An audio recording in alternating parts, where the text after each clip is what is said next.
So, it's late at night, burning the midnight oil on the 1996 Ford F-150. Trying to get a few things done, give it some love, put it on the road, toot sweet. So, the goal of today is quite simple.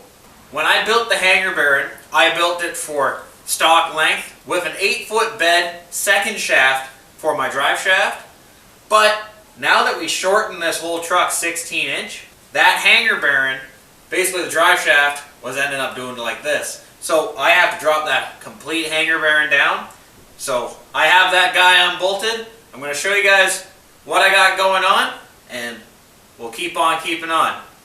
Welcome to Hi-Ho Stable Garage.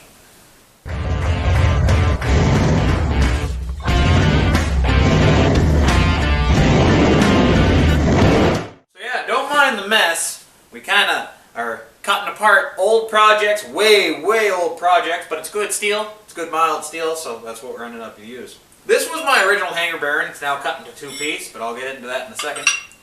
But it originally was simply just flat plate that I had bent over with plasmid out 2 holes. Nothing fancy.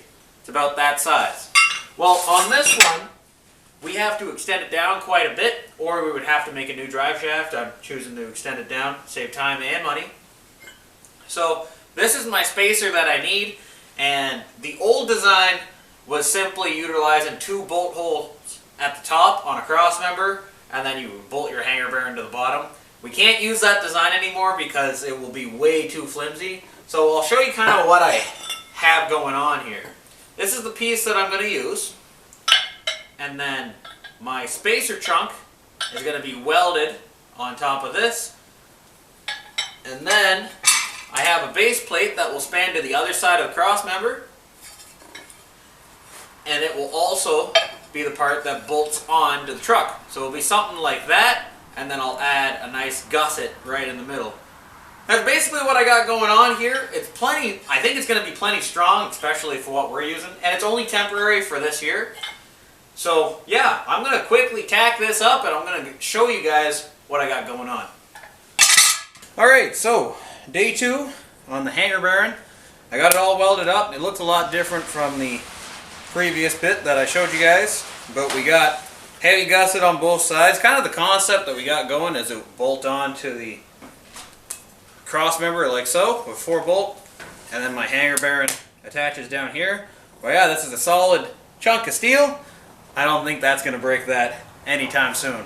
I'm going to hit it with some paint, and we're going to wrap this up. So just like how when Henry Ford made the Model T, you had one option. You can paint the Model T whatever color you want, as long as it's black. So that's the color we're doing for this hangar Baron bracket. But I hope you guys enjoyed a little quick video today. Just banging out some stuff on the old F-150, making them done really quick there, so we can get this thing out and slaying some tires. It's going to be fun. I hope you guys enjoyed, and I will see you guys in the next one really soon. Alright.